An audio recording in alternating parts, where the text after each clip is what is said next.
And yes, guys, we're back again. Hello. Or if you've already seen my channel before, welcome. And I am the Philadelphia Whovian. And guys, yes, we're talking about that thing I absolutely love called Doctor Who. And I know, I'm aware, this might be insensitive, given everything that's happening right now in the world. Yes, there's a pandemic, there is basically quarantine, people, emotions are running high, and then we've got riots, we've got death, we've got destruction of innocent property, all in the name of a cause that is supposed to be this pure, wonderful thing of trying to eradicate discrimination and also preach out against unnecessary death amongst the police force, while also people are piggybacking the cause of trying to protest this major problem. They're piggybacking it and they're being destructive onto our society. There is pure hell, pure horror out there, and there are, again, people using this cause to be absolutely destructive when this is not what George Floyd would have wanted, especially not his family, and many people are suffering all because of this situation. I know, the horror is out there. I'm aware, I wish it was better. I wish the world was better, but guys, I can't live my life always talking of the horror. I see it every day in life. I come to my YouTube channel for a chance to escape, and this is exactly what I'm going to do. Hopefully, you will let me. So yes, this video we are ranking my favorite top 7 stories that are the first stories of doctors from Doctor Who.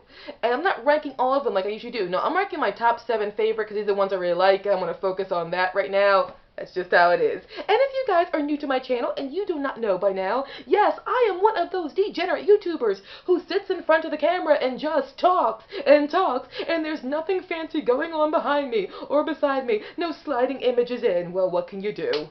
Guys, just grab some food, sit down, help occupy your time, and let's do this. So, ranking my top 7. Starting in at number 7. Okay, from the first Doctor's era, one of my favorite stories actually is An Unearthly Child. The only reason why it's number 7 is because I do not deny that, yes, the second, third, and fourth episodes are not as good as the first episode, but I don't hate the second, third, and fourth episode. I see what they were trying to do. They had a budget they had to work with, you know, what can you do? But the first story is positively golden. One of the best first stories ever of a new Doctor. That first episode is just smashing. It introduces the Doctor and the companions in a wonderful way. I love Ian and Barbara immediately. And with Susan, okay, I would go on to not be that crazy about Susan, but for right now, with this, Carol Ann Ford, she's like Jacqueline Hill and Russell, in the sense that she gave a fantastic performance. You just get the sense this girl is eerie. She's not quite human, and she's giving a subtle but glorious performance.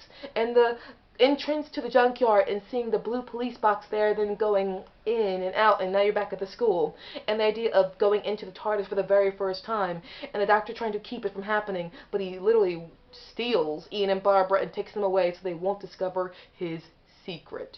Whoa, it's all in there. The Doctor being an amusing dick and having to redeem himself eventually, but also Ian and Barbara being very endearing heroes, and we're a character with the Doctor who we know is going to change eventually, but he is in a rough place when it comes to his personality right now. And Susan, you see the grandfather and granddaughter relationship right in the very beginning, and this is important to remember, the grandfather and granddaughter relationship. Ultimately, the Doctor, when he first begins, and he always kind of is a grandfather, and that's important to remember with the Doctor's character.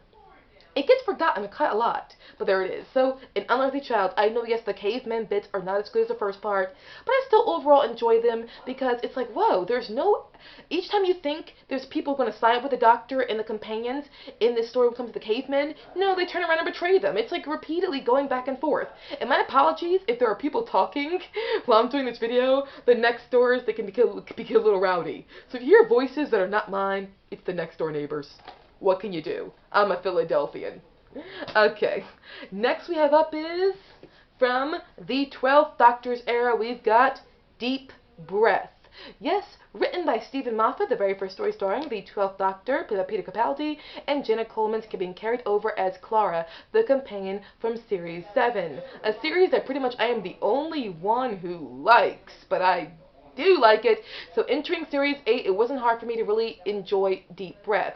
We've got, yes, the Clockwork Androids are back. We have a darker Doctor, which I admit I'm not that crazy about the darker palette throughout throughout the seasons of the 12th Doctor. I feel like they did the dark concept too much with Series 8 and 9, but it works with Deep Breath. It's beautifully directed, beautifully shot, and you see a Doctor who ultimately is making it very evident from the very beginning. Yeah, he's not going to be this cuddly Doctor who's always there. Clara is going to have to sometimes do things on her own, and hopefully he'll be able to be reliable at the last second, which he ultimately is, but at the same time, it's like, whoa, Doctor, I don't know whether to love you or be frightened of you right now, but either way, that is intense. And we get a Doctor who... Here's the thing about this. People often complained with Moffat during the 11th Doctor era, oh, this Doctor does everything wrong, he's just complete... Like, literally, I heard complaints during the 11th Doctor's era. It's like, oh, yes, he's just not the best Doctor in the world because he committed genocide here, which he actually didn't, or because he killed Solomon the Traitor. Of course he killed Solomon the Traitor. Or because he was dark here, here, and here. But then they get really happy with Peter Capaldi's casting, because what did Moffat do? Make the Doctor an even darker dick. But yeah, we solved the problem. God, we Whovians have very strange logic. Very strange. But either way, I still do like the idea of the Paternoster gang a lot. I like the Paternoster gang, and I thought they were done to really good effect here. I had not seen all the 12th Doctor's era, so I thought they were going to make a comeback in Series 9. I just found out they didn't. What can you do? And then there's the ultimate ending, where we get Missy, who will eventually become known as the Master.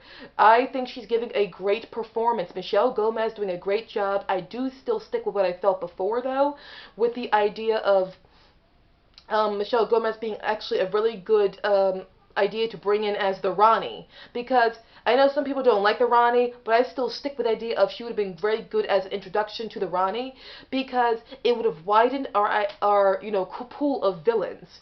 Right now, the main villains we have are the Cybermen, Daleks, and the Master, and they keep being reused over and over again. And I understand that, but if we had brought the Ronnie back, that would have again enhanced the pool of villains that can be chosen to do these intense things.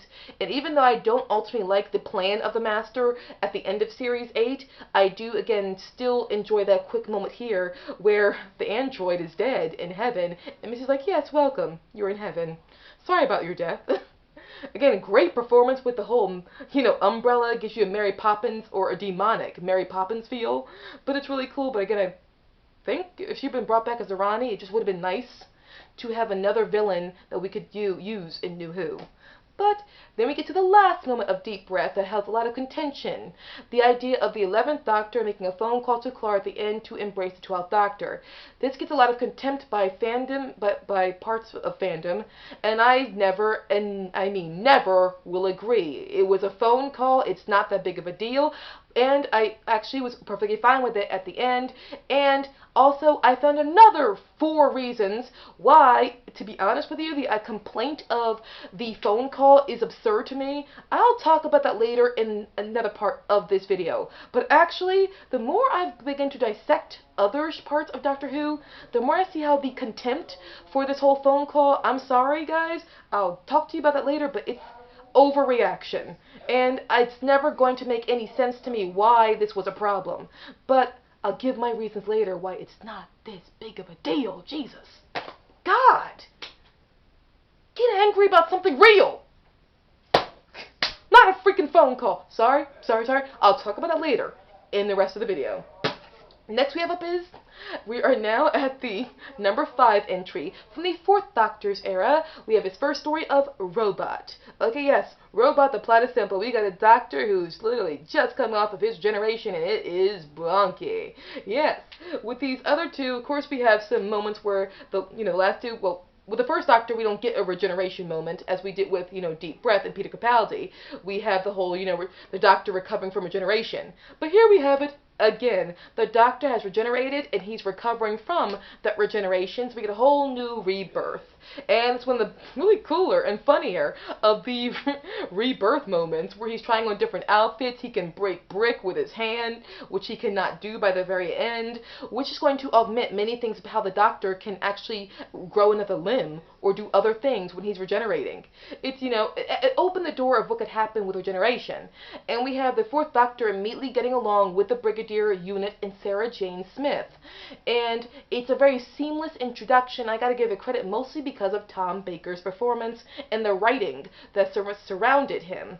And the idea of having units still there to help carry over this new incarnation. Eventually, unit will take less and less part throughout the show of the Fourth Doctor's era, but it's good for units still be there to help the transition be a little smoother, which it was. And again, we have the robot. Guys, yeah, the idea of the robot, who is this robotic creature.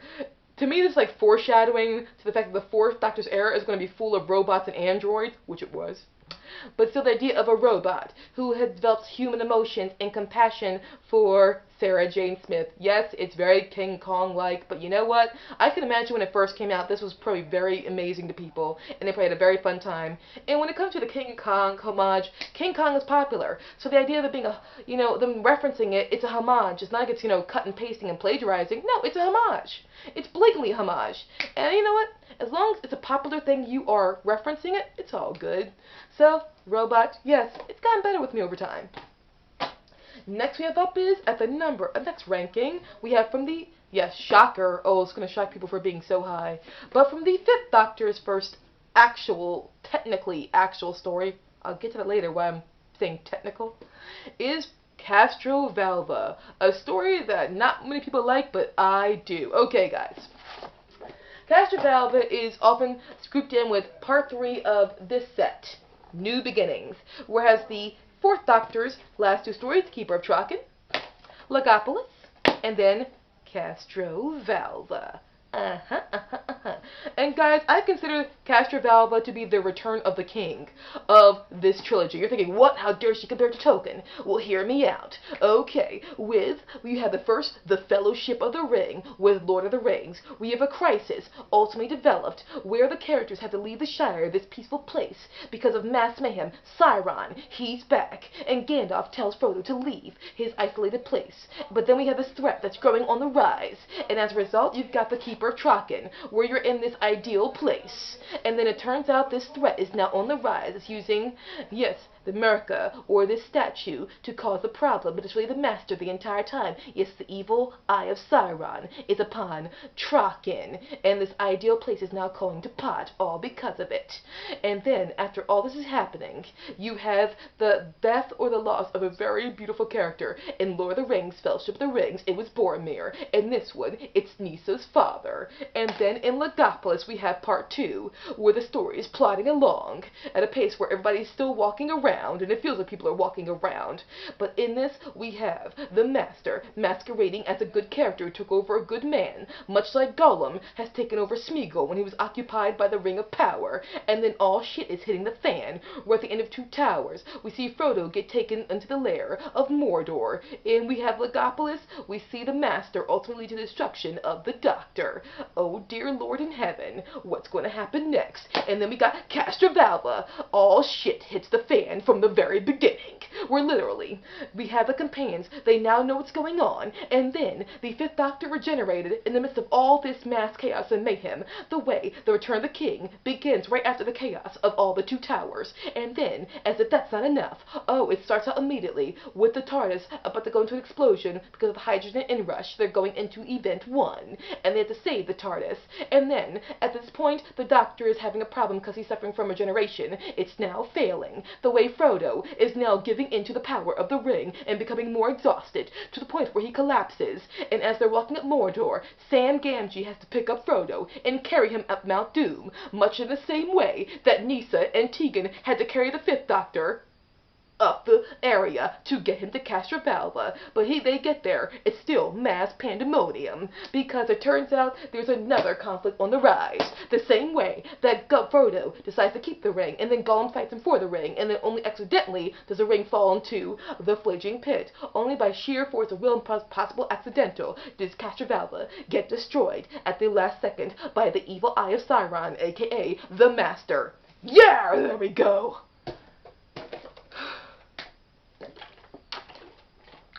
I make no apologies.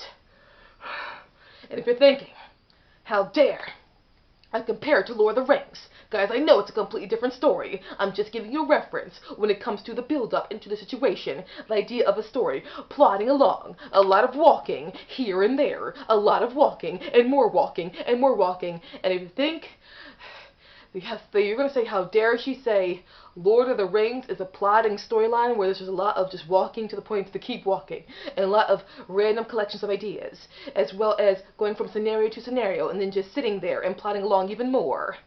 Guys, my answer to you is, as a person who absolutely loves the Lord of the Rings books and reads them many times, have you actually read Lord of the Rings? Or are you judging it off of the films?